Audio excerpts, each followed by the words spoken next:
Welcome to Chillin' 101. We hope this video helps. In this video, I will explain how to make long-lasting candles at home. To begin, selecting the right materials is crucial. You will need a premium wax, such as soy or beeswax, known for its extended burn time. Also, ensure your wick is appropriately sized for your chosen container. This prevents tunneling and ensures an even melt pool. Remember, a well-made candle can provide many hours of beautiful light and fragrance, making your efforts truly worthwhile. For a truly long-lasting candle, the type of wax you use is paramount. Soy wax, derived from soybeans, burns cleanly and slowly, often lasting 50% longer than paraffin. Beeswax also offers a very slow burn and a natural, subtle aroma.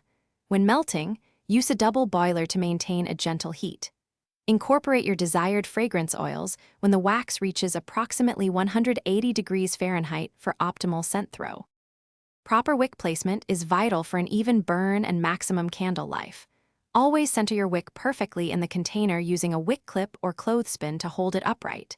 This ensures the wax burns down evenly, preventing one-sided melting. When pouring the melted wax, do so slowly and steadily. This technique minimizes the formation of air bubbles, resulting in a smoother, more professional-looking candle surface and a consistent burn.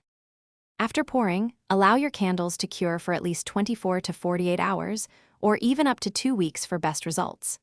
This curing time allows the wax and fragrance to bind, enhancing the scent throw. Before each use, trim the wick to 1/4 of an inch. This prevents excessive smoke and ensures a clean, steady flame. On the first burn, let the candle burn for 2 to 4 hours to create a full melt pool across the entire surface.